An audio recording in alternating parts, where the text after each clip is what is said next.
Comme promis, je retrouve Lise-Marie. Rebonjour Lise-Marie. Rebonjour.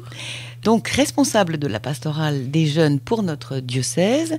Donc nous nous sommes rencontrés la semaine dernière et vous avez présenté les 3 grands domaines où s'exerce la pastorale des jeunes, votre belle mission. Les collégiens lycéens, l'aumônerie des étudiants et les jeunes pros, c'est ça? C'est ça. Voilà. Vous avez évoqué aussi dans votre formation, qui est assez diverse d'ailleurs, vous avez évoqué 2 années passées en humanitaire. Oui. J'aurais aimé savoir, alors, dans quel pays était-ce et qu'est-ce qu'on vous a demandé? Qu'est-ce que vous avez fait comme mission? Alors, j'étais en Afrique du Sud, dans la banlieue de Johannesburg, et je travaillais dans un centre pour polyhandicapés. Vous êtes partie avec une association spécifique? Oui, je suis partie avec Fidesco, donc, qui est une association liée à la communauté de l'Emmanuel, voilà, qui m'a envoyé 2 ans. Et vous me disiez, on ne sait pas où on part et pour quelle mission. Ça semble incroyable. C'est ça, oui. On part, on choisit de partir, et eux choisissent aussi de nous envoyer. Donc il y a toute une préparation avec différents rendez-vous, aux entretiens, etc., formation, avant que chacun dise son oui. Et puis ensuite, nous, on dit oui pour partir.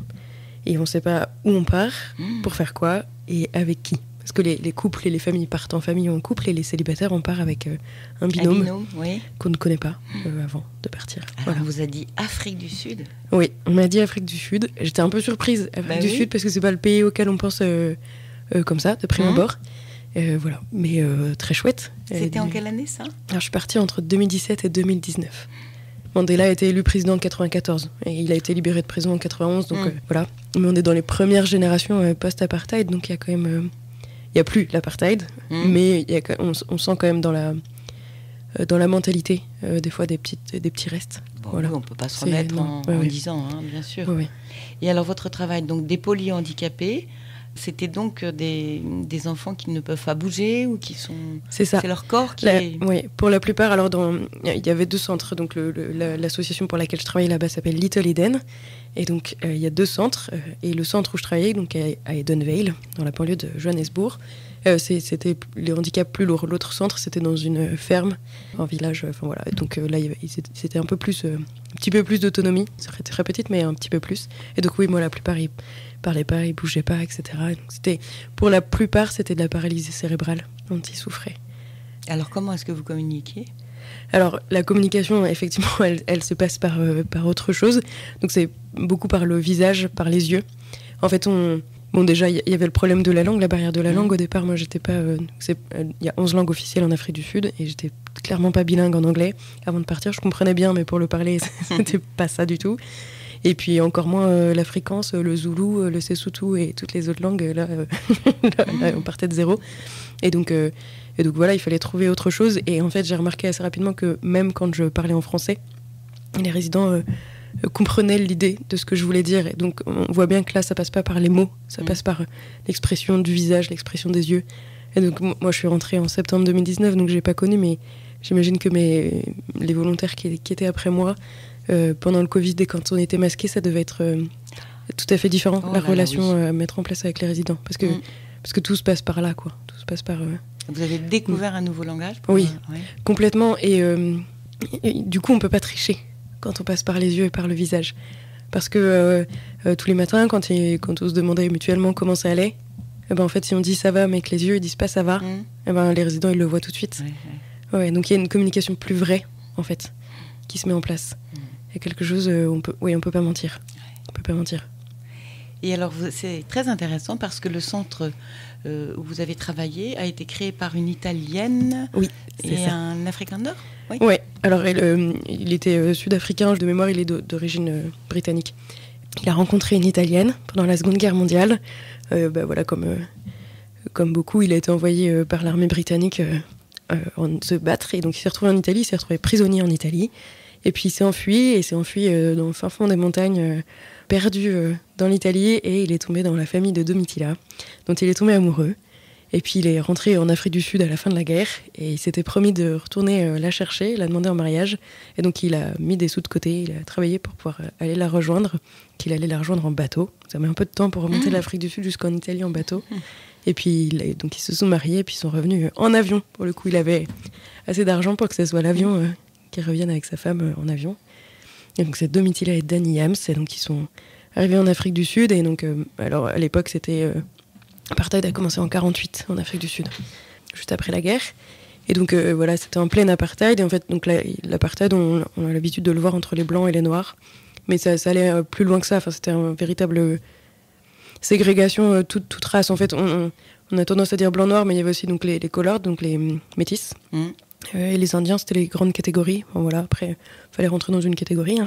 C'était assez binaire, finalement, comme truc.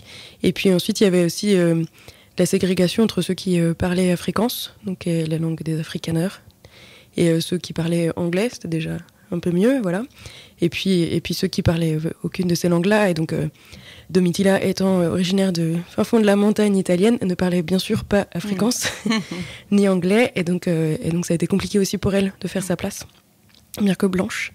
On l'a pas forcément en tête, alors c'est sûr c'était pas la même ségrégation qu'ont vécu les Noirs, hein, voilà, faut pas mettre sur le même plan, mais quand même c'était pas si simple.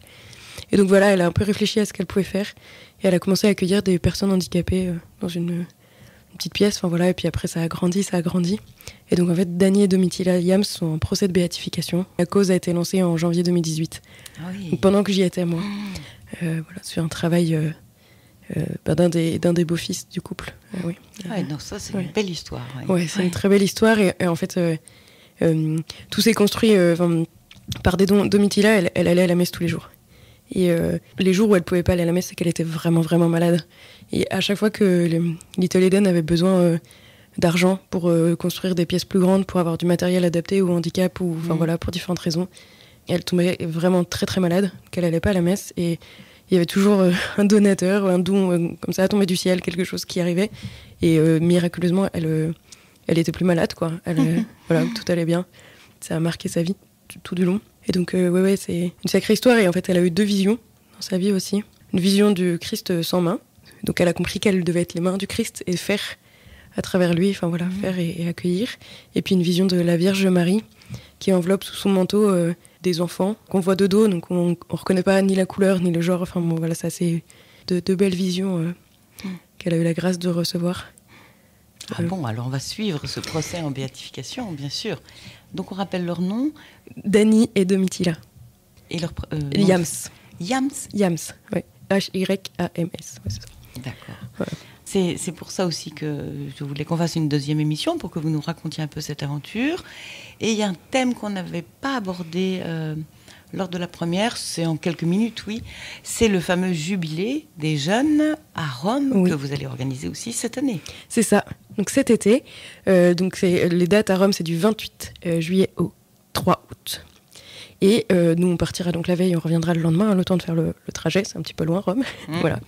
Et le jubilé, voilà, comme on a lancé l'année jubilaire, et donc il y a des jubilés pour un peu toutes personnes, et donc il y a le jubilé des jeunes pour les 18, 30 ans, 35 ans, cet été à Rome, avec plusieurs choses d'organisées par le Dicaster à Rome, notamment le passage de la Porte Sainte, qui est quand même l'essentiel lors d'un jubilé, et puis différents temps de rencontres avec le pape, messe d'ouverture, etc., et week-end de clôture finale, pendant lequel il y aura la canonisation de Pier Giorgio Frassati, voilà, qui est un des futurs saints patrons, du coup il était bien europatron, mais saint patron des jeunes et de la jeunesse, et notamment des JMJ depuis plusieurs années.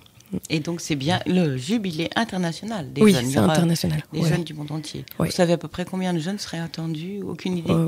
On ne sait pas exactement, ce sera sans doute autour d'1 million, mais voilà, le National France qui organise aussi des choses spécifiques pour les étudiants et pour les jeunes pros notamment pendant ce jubilé, des temps spécifiques pour chacun, table sur 25 000 Français. Ça va être des très beaux moments. Et donc les inscriptions sont ouvertes ou vont s'ouvrir voilà, incessamment? C'est là, en ce moment. Donc il faut contacter la pastorale des jeunes. C'est ça. Et puis sur la newsletter du diocèse, j'en profite pour faire de la pub pour mes collègues. Oui. Sur la newsletter du diocèse, ce sera mis aussi. Ouais. Très bien.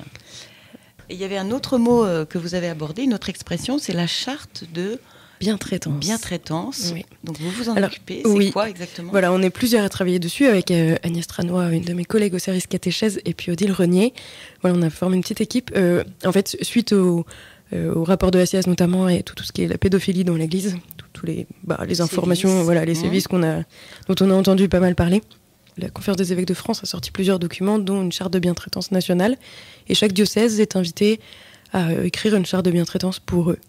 Nous, ça avait été lancé, et puis donc notamment sous la houlette de Monseigneur Meyer, qui n'était pas Monseigneur Meyer à l'époque, mais voilà, le vicaire général Luc Meyer à l'époque. Et puis après l'évêque, et on a changé d'évêque, et donc tout ça, ça a fait que ça a mis un peu plus de temps. Et puis effectivement, c'était mes prédécesseurs, Anne-Elisabeth, à la pastorale des jeunes, donc il y a eu beaucoup de changements, et donc forcément, les projets ont mis un peu plus de temps à se faire. Et donc on est en train de finaliser l'écriture de cette charte de bientraitance, qui est un guide sur comment accueillir, c'est pas juste sur les mineurs, c'est aussi pour les personnes vulnérables, parce qu'en fait un adulte handicapé est aussi handicapé, ou pas dans d'autres choses qui peuvent faire qu'on est un peu vulnérable. Oui. Et donc c'est comment bien accueillir, comment prendre soin les uns des autres, et être dans une juste relation. C'est pas juste, on aura l'occasion d'en reparler quand on présentera tout ça, mais c'est pas juste pour donner des règles, pour être un peu directif et dire faut pas faire ça, c'est comment chacun, on peut se mettre plus à l'écoute de l'autre, et comment accueillir l'un l'autre, et se protéger aussi. C'est un peu plus large que juste, mais effectivement, ça donne des pistes aussi sur ce qu'on peut faire, ce qu'on peut pas faire. Avoir une relation juste et en fait chaste aussi. C'est ça. Ce mot-là est un peu galvaudé, mais il veut dire ce que ça veut dire. Oui. Donc plein de projets, bien sûr, en cours toujours. Mais merci beaucoup en tout cas, Lise-Marie, d'être venue nous retrouver pour une deuxième fois. Et puis bonne chance pour tous vos projets, et notamment le Jubilé des jeunes au mois d'août. Merci. Au revoir. Au revoir.